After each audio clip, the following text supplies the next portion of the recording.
vivo, mais uma live do Centro Espírita Fabiano de Cristo. Hoje o nosso palestrante é o Rogério Chaves, dando continuidade à palestra que ele fez sábado pra gente, continuando com o tema mediunidade, bênção ou castigo. Então vamos ver, vamos chamar aqui o Rogério.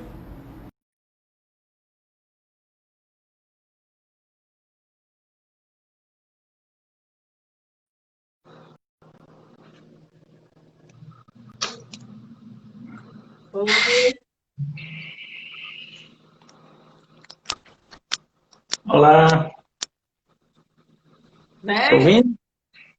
Tudo bem? A câmera tá meio bagunçada. Hã? A câmera tá meio bagunçada. Tá. Mas deixa eu dar uma limpada nela aqui.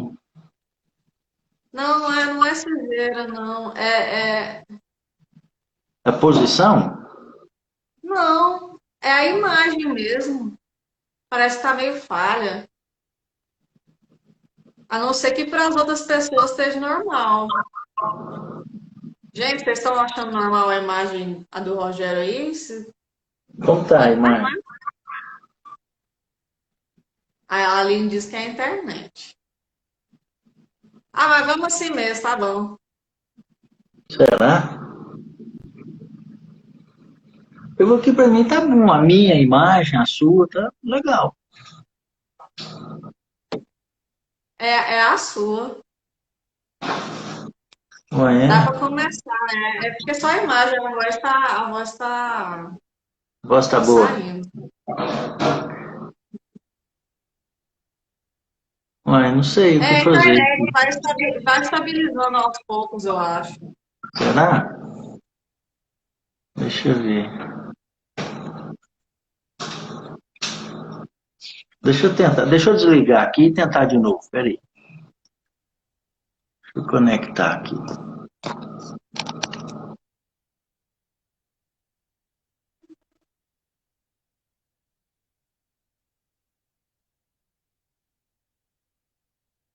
Tem que limpar a câmera.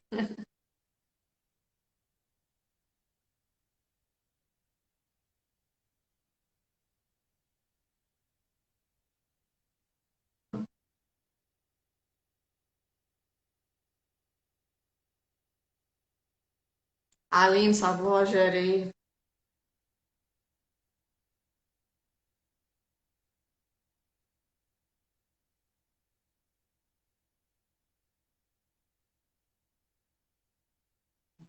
Uai, Rogério sumiu.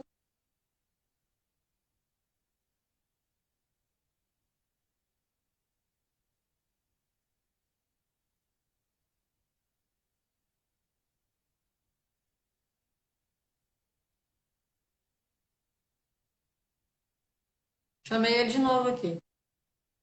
Melhorou? Melhorou, agora sim. Não, então, era a câmera que eu limpei a câmera. Só limpei ela. Não fiz nada, tá tudo normal aqui. É de vez em quando dá uma desfocada, mas vamos lá, Vamos vamos lá. lá. O que interessa é o som. O que interessa é o som. Espera só o som. É, É, então tá. tá bom. Boa noite, pessoal. Vamos lá, então, completar o nosso estudo da semana passada, né? Quando nós viemos aqui falar sobre mediunidade, se é bênção ou se é castigo, conforme a interpretação que muita gente dá. Então, na semana passada, a gente fez alguns comentários abordando superficialmente o conceito de mediunidade, né, como se dá a mediunidade, a questão do médium em si, algumas relações do processo mediúnico com a nossa vida prática diária. Então, hoje a gente vai completar, acrescentando alguns apontamentos mais interessantes a respeito desse assunto, relacionando a mediunidade em seus vários aspectos. E o médium também, na sua na sua nas suas grandes potencialidades como intermediário. A doutrina espírita, como sabemos, ela é ciência, filosofia e religião. E ela tem por objetivo principal proporcionar elementos filosóficos, religiosos e científicos para que o homem tenha a condição plena de realizar a sua transformação moral individual. Esse é o objetivo primeiro da doutrina espírita, proporcionar possibilidades, através dos esclarecimentos e das informações necessárias para que o homem, de posse desses conhecimentos todos e o entendimento maior a respeito da vida, o sentido da vida, possa realizar em si as modificações, as mudanças necessárias no sentido de se tornar uma pessoa melhor. Kardec diz o seguinte: se uma religião não é capaz de tornar o homem uma pessoa melhor, ela não cumpre a função dela na Terra. A função da religião é ligar o homem a Deus, apresentar o homem a Deus, Deus ao homem, e torná-lo uma pessoa melhor. Nesse sentido, a doutrina espírita nos traz esclarecimentos muito importantes, relevantes para a vida do homem, como, por exemplo, esclarecimento importantíssimo a respeito da mediunidade, da obsessão, né, tão desconhecidos por muitas pessoas e muito mal interpretada, muito mal compreendida mesmo. Bom, Allan Kardec, no livro dos Médiuns, o maior compêndio de ligação com o mundo espiritual, ensina que a obsessão é o domínio que alguns espíritos podem adquirir sobre certas pessoas. O que significa dizer que a obsessão é um fenômeno espiritual. Ora, daí a gente pode tirar essa conclusão muito simples. E tendo por características, numa visão unilateral do fato, da questão, um constrangimento da parte de um desencarnado em relação a um encarnado. Essa é o conceito que Allan Kardec traz para nós. Assim, o que mais caracteriza esse processo obsessivo é, na verdade, a persistência com que o espírito obsessor não mede esforços para atrapalhar o indivíduo que é obsediado, que é a sua presa, tanto na sua vida pessoal, na sua vida profissional, no exercício mesmo da sua capacidade, das suas potencialidades mediúnicas, ou seja, a todo instante, o espírito que se diz obsessor, aquele que mobiliza os seus recursos e a sua energia para se ligar a um indivíduo, o obsedado, o obsediado, para desequilibrá-lo e para perturbá-lo e constrangê-lo, diz Kardec. Mas Kardec ensina ainda, lá no Livro dos Médiuns, que as imperfeições morais do obsediado é que frequentemente se tornam um obstáculo à sua libertação. Então veja que o processo da obsessão, e estamos muito falando em obsessão, porque a obsessão é, como diz Kardec, a ação má de um espírito sobre outro, na tentativa de prejudicar aquele outro. Quando um espírito age sobre outro espírito, estando ele encarnado ou não, ele estabelece uma ligação mediúnica. Então, a obsessão é um fenômeno mediúnico. E no decorrer da nossa fala aqui, através dos esclarecimentos que nós trouxemos, a gente vai entender melhor a mediunidade e a obsessão. Então, Kardec salienta, né, que as imperfeições morais do indivíduo é que o torna presa, que facilita a ligação do espírito que pretende influenciar ou que pretende prejudicar o outro, abre as portas. Isso é que possibilita a ação obsessiva de um sobre o outro. Isso porque pode-se pensar, a gente pode pensar que a obsessão acontece de forma fortuita, sem a participação do obsidiado. Então a gente vê na figura do obsessor, o espírito obsessor, o algoz, né? Aquele malvado, aquele ser perverso que busca lá suas energias na sua intenção de prejudicar o outro, enquanto que isso é uma ação bilateral. Não existe obsessão sem que o obsidiado esteja totalmente vinculado à iniciativa do obsessor, sem que o obsidiado tenha predisposições e pré-requisitos para que o intercâmbio entre as inteligências, a do obsessor e a do obsidiado, se estabeleça. Então, nesse sentido, a gente conclui, Kardec deixa claro, que não existe vítima num processo obsessivo. E não existe injustiça nas leis de Deus. Então, logo, não existe vítima diante das leis de Deus.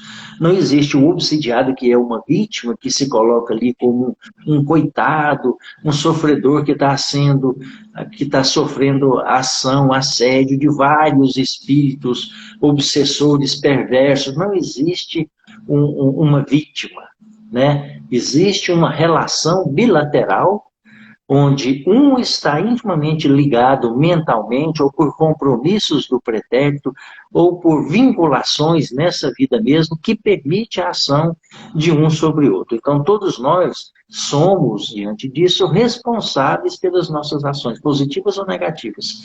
E nós, invariavelmente, sentiremos, num momento ou no outro, as consequências das nossas escolhas. Lei de ação e reação. A doutrina espírita é clara. O Evangelho segundo o Espiritismo, capítulo 5, deixa muito claro. Bem-aventurados os aflitos. Ali o Espírito explica. Observa a sua vida de sofrimento, de aflições, de perturbações. Mas observa ainda como você tem se comportado na sua vida. Observe as suas atitudes. E você concluirá que, na maioria das vezes, o que está acontecendo na sua vida hoje é simplesmente consequências das suas escolhas. É consequência direta daquilo que você decidiu fazer, agir, pensar, sentir. Então, as nossas atitudes no dia a dia geram consequências, diz André Luiz. Os nossos mínimos pensamentos, as nossas mínimas palavras realizadas, ditas deliberadamente, geram consequências. E essas consequências, por ressonância, retornam a nós mesmos, num momento ou no outro. E nós sofreremos as consequências das nossas escolhas. É sempre assim. Então, na vida, não existe injustiça, não existe algoz, não existe vítima. Existe uma relação, ação e reação. Aquilo que nós escolhemos, e depois que nós escolhemos, pelas nossas atitudes, pelo nosso comportamento, pelo nosso caráter, a gente recebe em troca tudo aquilo que nós vinculamos. André Luiz esclarece que toda criatura transita em torno das suas próprias criações. Nós construímos o mundo à nossa volta, aquilo que nós escolhemos. Nós decidimos e construímos aquele mundo vibracional à nossa volta, estabelecido e refletido pela nossa aura. E depois, uma vez criado esse mundo íntimo que reflete pela nossa aura, nós estabelecemos diretamente, invariavelmente, ligações com todo o universo. Simplesmente quando pensamos, agimos, sentimos. É uma lei da vida, estabelecemos sintonias diretamente. Então, para todas aquelas pessoas é, é, que recebem as orientações, ou, ou Jesus já tem nos ensinado isso. Jesus já ensinava isso o tempo todo, quando ele estava por aqui pregando e orientando. Então, quando ele agia sobre uma pessoa, orientava, curava, quantas pessoas Jesus não curou? Quantos alienados, paralíticos, obsidiados Jesus não libertou? Quantas pessoas envolvidas por doenças e maus tratos?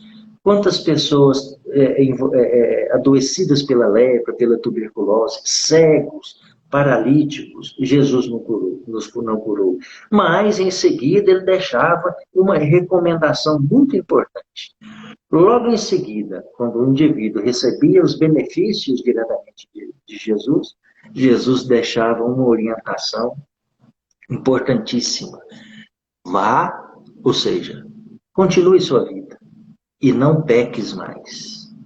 Vá e não erre mais. Era a orientação de Jesus. Vá, continue sua vida, siga a sua vida, o seu caminho, mas mude o comportamento, mude de atitude, não continue agindo assim, para que as consequências não sejam as mesmas, para que você novamente não se envolva nesse processo e volte a adoecer, e volte às aflições, e volte às perturbações.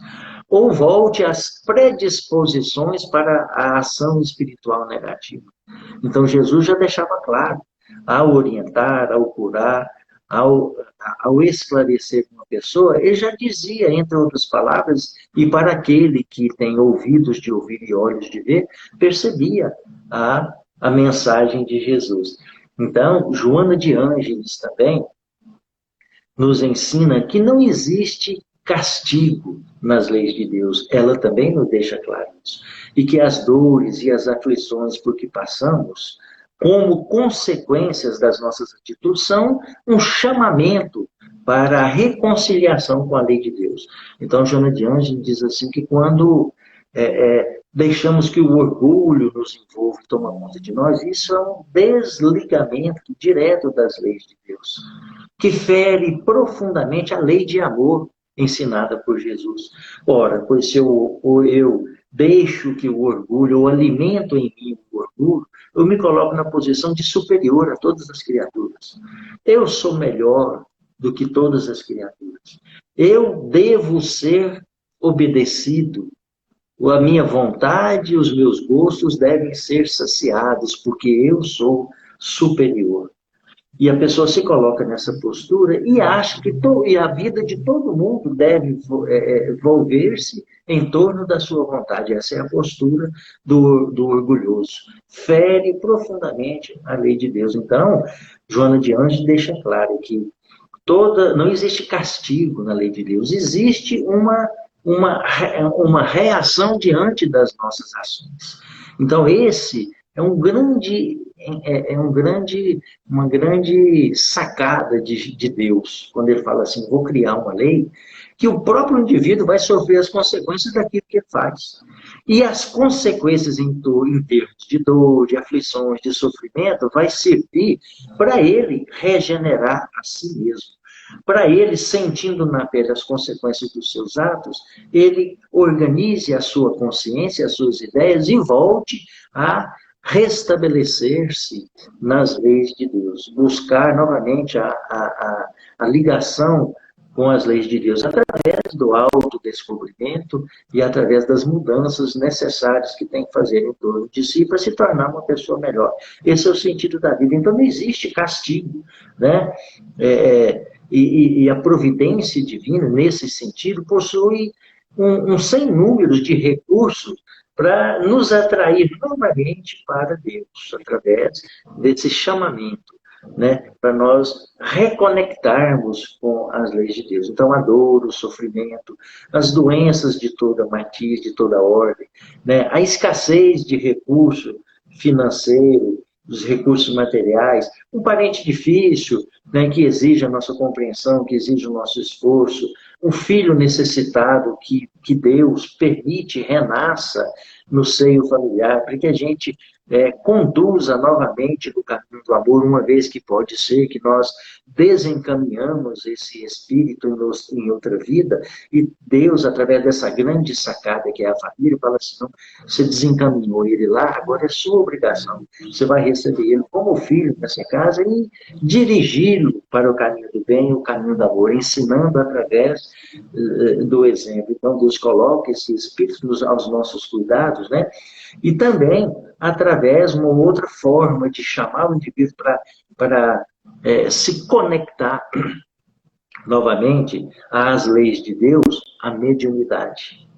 A mediunidade é uma das formas que Deus nos oferece para que nós voltemos e liguemos a nossa psique, as nossas intenções, todo o móvel da nossa vida para reconectarmos com Deus e com as suas leis. Então, a mediunidade é um recurso salutar, importantíssimo, que possibilita ao indivíduo, ao médium, estender as mãos àqueles aos quais muitas vezes nós prejudicamos em outras vidas, no passado, e que hoje se torna, às vezes, um cobrador austero, exigindo de nós a devida reparação das contas.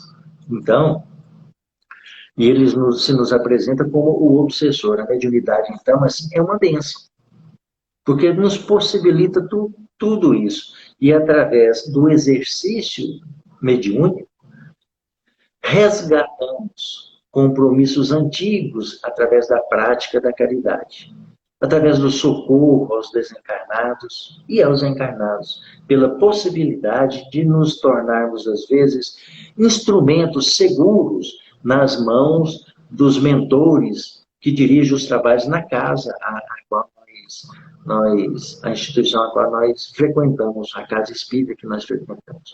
E por sermos, ou às vezes por sermos, o porta-voz de mensagens consoladoras, instrutivas, seja por uma orientação espiritual individual, ou através, quem sabe, de esclarecimentos oportunos, feitos muitas vezes em palestras, em cursos, ou palestras como essas aqui. Muitas vezes nos servimos de instrumentos, somos médiuns, reconstruindo, restituindo, transmitindo a palavra ou o pensamento dos espíritos responsáveis por essa parte, por essa área, por esse departamento da casa espírita que nós muitas vezes frequentamos, né? Mas a mediunidade também, ela tem os seus escolhos, as suas dificuldades, as suas mazelas, diz Kardec. E o maior deles é a obsessão. O maior escolho da mediunidade é a obsessão. Bom, eu mesmo frequento a nossa casa espírita, o Centro Espírita Fabiano de Cristo. Então, eu tive a oportunidade de ali, no departamento mediúnico, ser o responsável pela desobsessão. Na época, a gente realizava ali a chamada doutrinação de mesa, onde o médium psicofônico, ou médium de incorporação, incorporava o espírito, e nós estabelecíamos ali uma conversação com esse espírito, ouvindo e orientando, conforme a nossa capacidade, o conteúdo doutrinário que possuímos, e também conforme a assistência espiritual exigia e se utilizava do nosso aparelho mediúnico para orientar, esclarecer, consolar aquele espírito. Então, em muitas oportunidades, eu tive condições de resgatar compromissos meus de vidas passadas.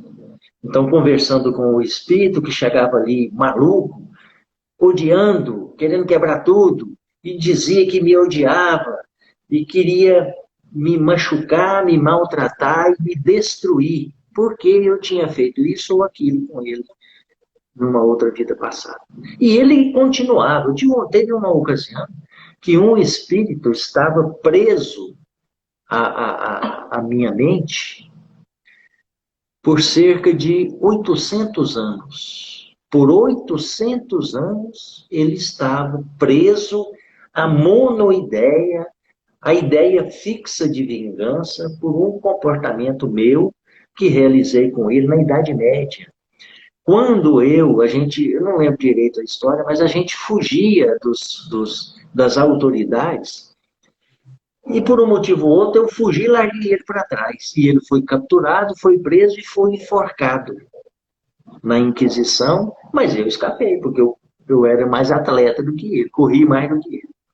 E como ele foi morto, ficou esposa, filhos, delegados à vida, sem arrimo, sem o auxílio do marido, do pai, e ele, vendo a situação da degradação da família, imputou a culpa em mim, porque eu o abandonei, não ajudei, e ele foi preso, então achou que eu era o responsável.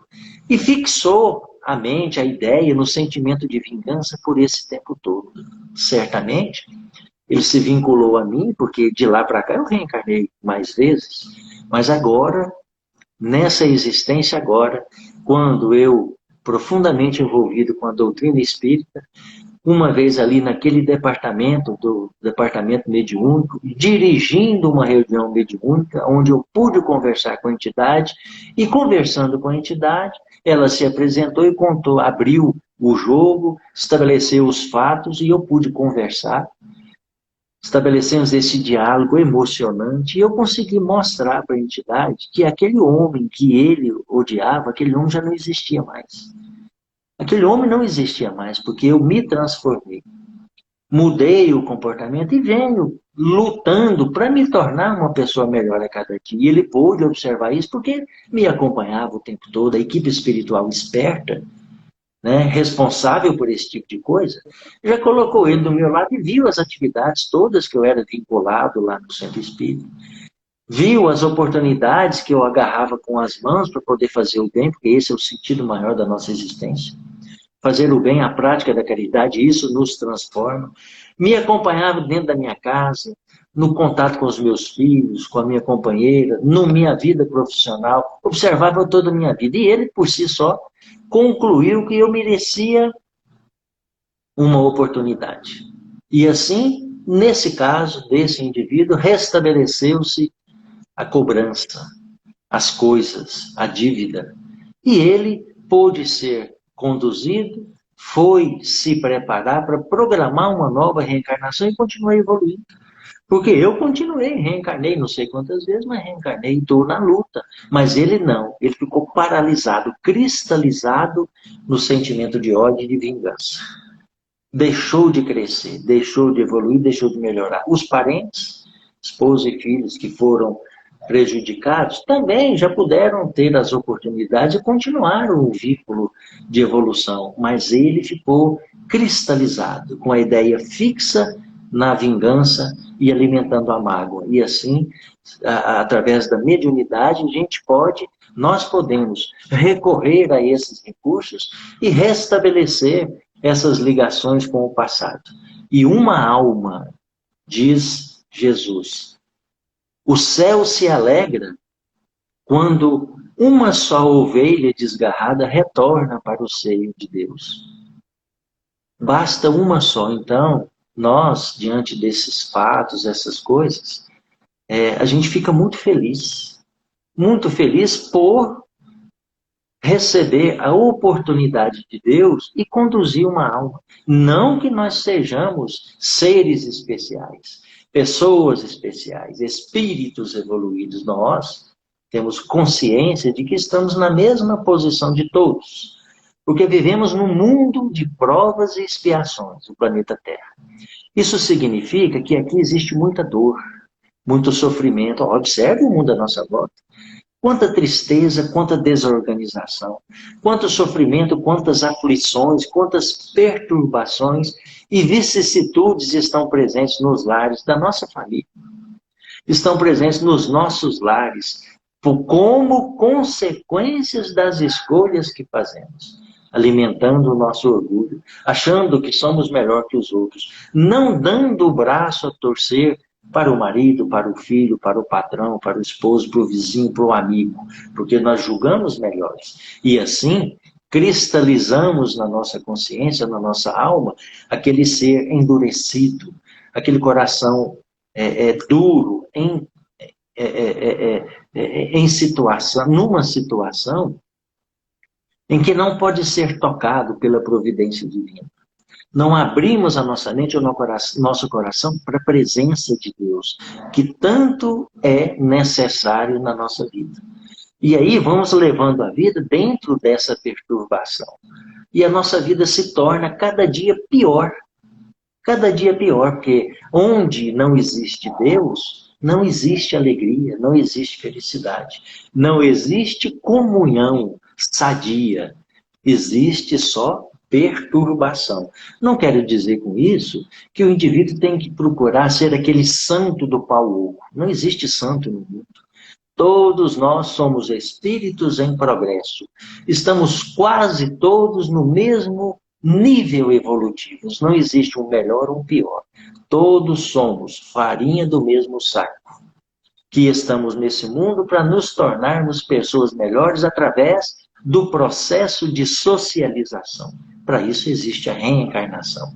Única forma do espírito criado por Deus, pelo amor de Deus, se tornar espírito elevado, espírito puro, e chegar um dia na presença de Deus. Nós, réis mortais do planeta Terra, não podemos compreender a vontade de Deus. Nós compreendemos o que Jesus deixou. Por isso Jesus já dizia, eu e o Pai somos um.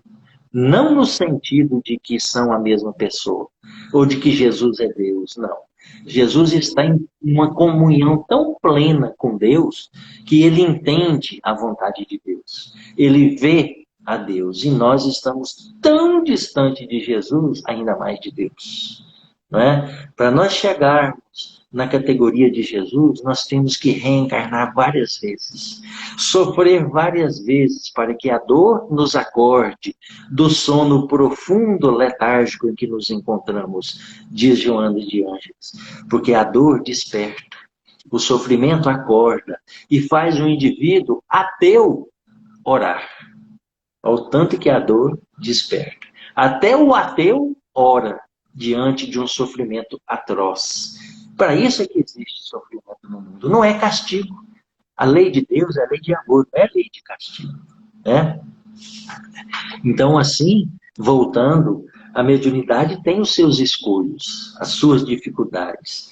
E para um leigo, né, eu estou vendo que tem algumas pessoas, conhecidas minhas até, que estão entrando aí, participando conosco, e que não têm muito conhecimento espírita. Então eu vou explicar muito mais explicadinho. E às vezes eu sou piegas, porque explico demais, mas porque eu preocupo com aquele que não tem conhecimento espírita. Falar para espírita, a gente pode falar em alto nível, porque o espírita sabe.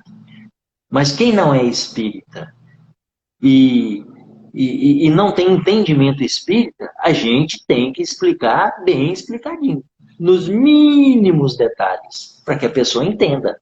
Né? Porque essa palestra, ela tem que alcançar o doutor e o plebeu. O doutor de conhecimento altíssimo vai compreender as nossas palavras. E o plebeu, aquele iletrado, também tem que compreender nossas palavras. Mãe Zeferina uma vez falou para mim, e eu nunca me esqueci, falou assim, meu filho, você vai fazer a palestra, mas você vai fazer de forma bem simples, para todo mundo entender. Porque se você fala de forma bem simples, o doutor é capaz de entender. E quem é simples também é capaz de entender. Não é? Então, para o leigo, para aquele que não tem conhecimento espírita, eu vou dizer o seguinte. Para ele entender a obsessão espiritual, então a gente tem que começar a explicar da seguinte maneira. Existe um mundo paralelo ao nosso. Paralelo a esse mundo físico. Onde estão presentes, onde se animam e se agitam inteligências boas e perversas, e que interpenetram um com os outros. Esse mundo é o mundo espiritual, presente à nossa volta. Um mundo paralelo ao mundo físico, que está interpenetrando um ao outro. O mundo espiritual é o mundo destinado à residência dos espíritos desencarnados, que nada mais são do que os mesmos homens que viviam aqui ao nosso lado.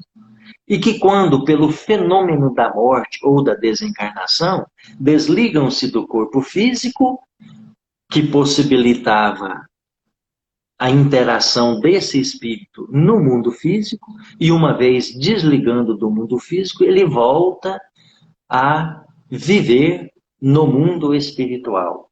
Mas não perde as suas ligações. Kardec, no Livro dos Médiuns, no capítulo 1, onde ele diz, intitulado Há Espíritos, capítulo 1 do Livro dos Médiuns, há espíritos. Em outra tradução, existem espíritos. Kardec faz uma argumentação lógica, massa, inteligente. Ele diz assim, se a alma existe, e todas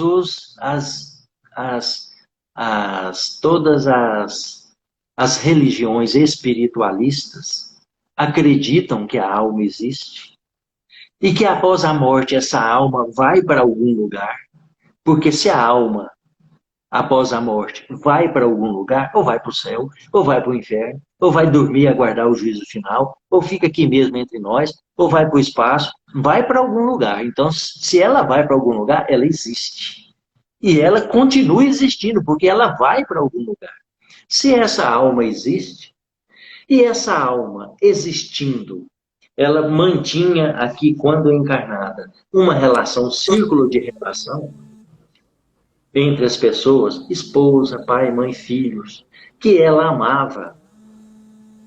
E também círculo de pessoas que ela amava menos, como diz Jesus. Não vou dizer com algum círculo de pessoas que ela odeia, né? Na linguagem, o verbeto que era usado na época de Jesus, mas que se traduz assim, gostar menos. Então, essa alma existindo, quando ela desencarna, ela continua existindo e vai para algum lugar. Nós não vamos entrar aqui em mérito para onde vai. No mérito, para onde vai, para cá, para colar. Não interessa. Mas ela existe. E ela existindo, ela estabelecia aqui relações de afeto, de amor, de carinho, de ódio. Se ela mantinha essa relação ao desencarnar, ela perde. Ela deixa de amar o pai, a mãe, o filho. Se ela vai para lugar...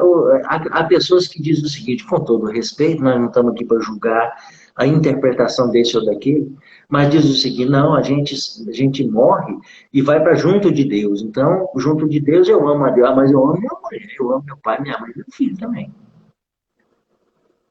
E eu amo mais eles do que a Deus, às vezes. Sabe por quê? Porque eles estão do meu lado e eu vejo, eu toco e eu sei que eles saíram de mim. Deus eu amo porque a minha consciência diz que existe um ser superior. E que lá no fundo eu amo. Mas eu nem vejo a Deus. Sei nem que jeito que ele é. Mas eu amo. Porque a minha consciência lógica fala assim, para que o mundo exista dessa forma, dessa perfeição, tem que ter. Não tem jeito disso surgir do nada. Tem que ter um ser superior que fez isso e que fez por amor, porque tudo reflete a harmonia divina e o amor de Deus. Então só pode ter feito isso por amor. Né? E Kardec continua, se esse indivíduo morreu, vai para qualquer lugar, ele deixa de amar os que deixaram aqui? E deixa de odiar os que deixaram aqui? Se ele ama, continua amando os que ficaram, será que lá onde ele está, sei lá onde ele foi, mas será que onde ele está, ele não sente vontade de estar novamente ao lado dessas pessoas? Ou de comunicar-se com essas pessoas? E aqueles a quem odiava, será que ele continua ainda alimentando em si essa vontade de prejudicar o indivíduo, já que ele odeia? Olha a história que eu contei do indivíduo que me acompanhava, que eu abandonei ele lá na Idade Média. Ele não continuou com a intenção de me prejudicar e permaneceu do meu lado, e às vezes até me prejudicou, mas eu nem percebi. Ou em outras vidas prejudicou e eu não lembro de nada. Não continuou com essa intenção, mas perdeu, desencarnou, morreu lá no ano de 1200. Morreu e continuou preso ao meu psiquismo, com a intenção de me prejudicar. E Kardec continua, se esse indivíduo desencarnou, continua vivo no mundo espiritual, ele não guarda ainda em si essa mesma vontade que ele alimentava aqui? Ora, aí Kardec, quando da codificação, com a oportunidade que teve de estabelecer contato via mediúnica com os espíritos, através de uma intérprete, uma médium, perguntou para os espíritos na questão 459, está lá no livro dos espíritos. Os espíritos influenciam na nossa vida? A resposta dos espíritos, muito mais do que vocês pensam. Na verdade, são os espíritos que conduzem as suas vidas. Tamanha a influência que os espíritos exercem sobre nós. Ora, é mesmo? Exerce influência desse jeito? Ora, mas não estou falando para vocês que o mundo espiritual e o mundo físico interpenetram, que existe uma multidão de espíritos ao nosso lado, vinculados ao nosso pensamento, à nossa psique, por sintonia, estabelecendo uma ligação o tempo todo conosco. Paulo de Tarso, numa de suas cartas, diz assim, nós estamos rodeados por uma multidão de testemunhas. Ué, cadê as testemunhas que eu não vejo? Ué, só quem vê espírito é que vê as testemunhas, porque nós estamos rodeados por uma multidão de testemunhas. E Kardec, no livro dos Espíritos, traz esse enunciado e explica tudo isso. Bom, lá na semana passada, na primeira parte desses esclarecimentos que nós estamos proferindo aqui, nós explicamos que o médium, o tempo todo, está estabelecendo essa ligação com o mundo espiritual. Então, nós entendemos que, através das lições que Kardec deixou, o ensinamento, o livro dos médiuns, dos espíritos, que o médium é sempre médium o tempo todo. Porque o tempo todo nós estamos pensando, o tempo todo nós estamos sentindo e gerando emoções. E isso causa em torno de nós o mundo individual, compõe o hálito espiritual da pessoa, que é a aura de cada um. Os espíritos que nos acompanham, que estão à nossa volta, eles olham para o indivíduo e eles veem a nossa aura. E está escrito na nossa aura, que é a nossa identidade espiritual, o que nós somos. De um encarnado para um encarnado, eu posso disfarçar o meu jeitão de ser, eu engano, me pinto de bonzinho, e Jesus já falava isso, santo do paloco, né? E sepulcros caiados, bonito por fora e podre por dentro. Então eu posso fingir que eu sou bonzinho, mas para os espíritos não tem jeito. Eles olham para a minha alma, e que reflete através da minha aura e mostra exatamente quem eu sou. E está escrito na minha aura, esse cara é maledicente, porque está escrito na minha aura, maledicente, desonesto, orgulhoso, ciumento. Então o espírito que quer me prejudicar chega perto de mim e dá um toquezinho em mim. Ele chega no meu ouvido e fala assim, cadê sua mulher? Essa hora ela não tinha que estar em casa fazendo a janta para você? Aonde ela está? Ela sai sozinha para a rua, você deixa ela sair sozinha para a rua, aí o indivíduo, orgulhoso, ciumento, começa as coisas na cabeça. E o espírito rindo, se divertindo da sua perturbação. A esposa chega e você fala, ai, onde você foi? Ah, eu fui em tal lugar, que é isso? Aí começa a briga. Entendeu? Então, os espíritos influenciam na nossa vida muito mais do que a gente pensa. É assim que eles agem. Um espírito age na nossa vida dessa forma, se a gente deixar. Espírito nenhum pode fazer mal ao indivíduo, se ele não deixar. Né? Se ele não permitir. Um espírito não pode pegar uma arma e disparar contra mim. Não pode. Os espíritos dizem, Deus não permite. Mas sugerir na nossa mente o infortúnio, o desespero, o desequilíbrio, isso você faz o tempo todo. Eu acato a sugestão do espírito se eu quiser. Se eu quiser, eu ouço o espírito e eu vou agir conforme a sugestão do espírito. Mas se eu não quiser, eu falo, não vou fazer isso. Que é isso? Pode dialogar com o espírito. Que é isso? Que é isso que você está pensando? Que é isso que você está falando para mim? Minha mulher, eu respeito, e eu tenho certeza que ela me respeita. Ela não está aqui fazendo a janta porque está em algum lugar resolvendo alguma coisa. E quando a esposa chegar, você fala com ela. Né? Quando você está, estou em tal lugar, ah, ótimo, então tá bom. Vamos fazer a janta junto? Vamos fazer um prato especial hoje? Igual eu fui fazer esses dias agora. Fui fazer um camarão, risoto de camarão. Comprei uns camarões gigantes. Fui olhar na internet como que faz. Desperdicei 1 quilo de camarão. Ninguém deu conta de comer, nem eu. Terrível. A culinária não é meu forte. Bom, então, é, é, Kardec ensina que o indivíduo, quando nasce médium, já está feita a escolha.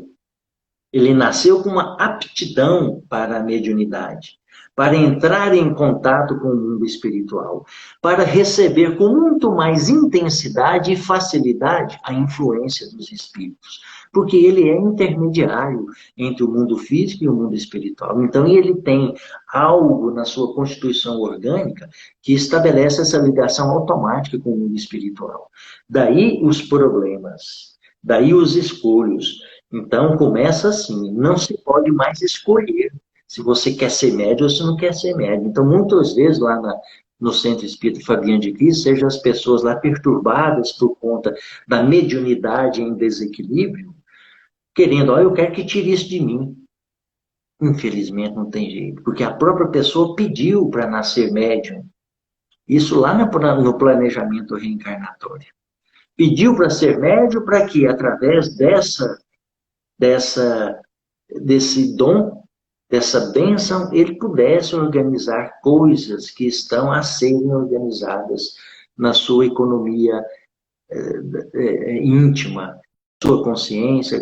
Então, a mediunidade é essa ferramenta com a qual a gente pode quitar muitas dívidas, muitos débitos, muitos compromissos do passado. Então, não se pode, depois que nasceu o médium, escolher se quer ou se não quer ser médium. Não tem jeito mais. Mas a gente pode escolher que tipo de espírito eu quero intercambiar. Eu quero ser médium de qual tipo do espírito? E a gente escolhe, não é apontando o dedo, eu quero ser médium desse espírito aqui, não. A gente escolhe através do nosso comportamento. Então, o nosso comportamento é que vai determinar o tipo de companhias espirituais que nós vamos ter. Porque o nosso comportamento vai influenciar aquela multidão de espíritos que está ao nosso lado. Vai influenciar beneficamente. E eu, muitas vezes, não permito que a multidão desencarnada me influencie. Então, o jeitão de ser que eu escolho ser é que vai determinar as ligações espirituais que eu vou estabelecer, a sintonia espiritual que eu vou estabelecer. Então, eu vou ligar a minha mente nos espíritos que pensam igual a mim, naqueles que têm os mesmos gostos ou parecidos com os meus, os mesmos hábitos, as mesmas tendências, as mesmas afinidades, os mesmos interesses que eu. Então, vai constituir aquela comunidade que vai fazer parte do meu arsenal de companhias espirituais, pelo comportamento, pelas escolhas que eu faço no dia a dia. Então, por isso é importante ser uma pessoa equilibrada na vida. Uma pessoa que busca hábitos saudáveis, como a oração, leitura sadia. Essas lives, essas palestras que nós damos, elas ficam gravadas. Tá à toa, em vez de ficar vendo chumbo grosso na televisão, pegar um livro ruim e ficar lendo, vai ouvir uma palestra, tá? Obrigado, Bruno. Vai ouvir uma palestra que já está gravada, que está guardada lá. Tá certo? Vamos buscar coisas sadias, alimentar a nossa mente com o que é produtivo, com o que é interessante para a nossa própria iluminação, né? Então, se eu procuro, através do meu comportamento, ser uma pessoa desequilibrada, traiçoeira, uma pessoa má, maquiavélica, mesquinha, desonesta, então eu vou ter como companhias espirituais todos os espíritos que pensam, que agem dessa forma. Entende? São as minhas companhias espirituais. E isso pode trazer prejuízos severos, né? Então, dessa forma, a gente conclui com Kardec que o médium é um intermediário, um médium com Jesus, ele é um intermediário dos bons espíritos, porque os seus atos do dia a dia refletem toda a proposta de Jesus, através da busca, do auxílio ao próximo, da prática da caridade, né, de hábitos salutares, de equilíbrio íntimo. Né? Então, se o indivíduo tem o hábito da oração, como eu disse, procura no dia a dia lutar intimamente, como sugere Kardec, contra os seus más tendências, os seus maus hábitos, as más inclinações, isso é que torna o indivíduo um verdadeiro cristão, esforçando-se para equilibrar os pensamentos, os sentimentos, e ele terá, sem dúvida, companheiros bons, sob companhia, espíritos bons. Mas, se preferir a vida mundana, os vícios, a conduta desonesta e tudo o que prejudica o indivíduo, os companheiros espirituais serão espíritos da mesma estirpe, né? Que pensam dessa forma e que agem dessa forma, e que ao longo do tempo vão trazer problemas para a sua economia espiritual e para a sua economia física. Tá certo? Bom, então a mediunidade, ela pode ser uma bênção quando nós nos voltamos para ser médiuns com Jesus. Quando o nosso comportamento no dia a dia reflete aquilo que Jesus ensinou. Quando nós buscamos, na prática diária, na nossa vida cotidiana, ser pessoas melhores e estar ao lado de quem precisa. E em torno de tudo isso, nos tornarmos pessoas melhores. Mas ela pode ser um castigo. Quando eu sou médium, e ninguém deixa de ser médium, porque não se tem jeito de tirar a mediunidade, e eu me vinculo com os espíritos desequilibrados, por conta do meu comportamento. Então, ela é uma bênção quando eu exerço a mediunidade com Jesus, equilibrada, elevada. E é uma punição quando eu me vinculo a mentes desequilibradas, a espíritos desequilibrados, porque aí eu vou me tornar desequilibrado também. Eu espero que tenha sido esclarecedor.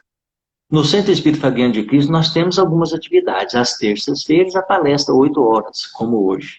Quarta-feira, tratamento espiritual às 7 horas, onde tem uma psicoeducação, um esclarecimento e depois o atendimento espiritual.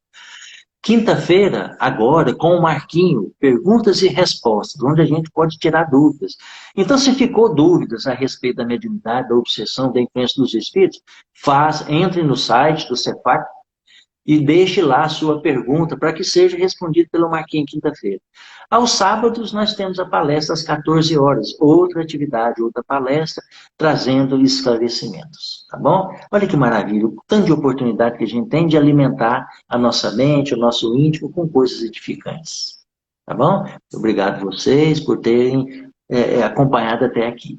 Vamos fazer uma prece de encerramento, né? Agradecer a Jesus profundamente por esses momentos, pela oportunidade. Agradecer a equipe espiritual que está sempre do nosso lado, principalmente nesses momentos onde vinculamos a nossa mente a coisas sadias, onde desligamos o nosso pensamento das perturbações, dos interesses materiais, de tudo, e fixamos a nossa mente apenas no que é importante para a vida espiritual. Obrigado, Jesus. Boa noite a todos, fiquem com Deus. Obrigado, Rogério. Valeu, Bruno. Valeu. Boa noite aí. Tchau. Hoje foi quase, hein? Quase que estourou o tempo. Eu vi que eu corri, né? Até mais. Deu certo. Tchau.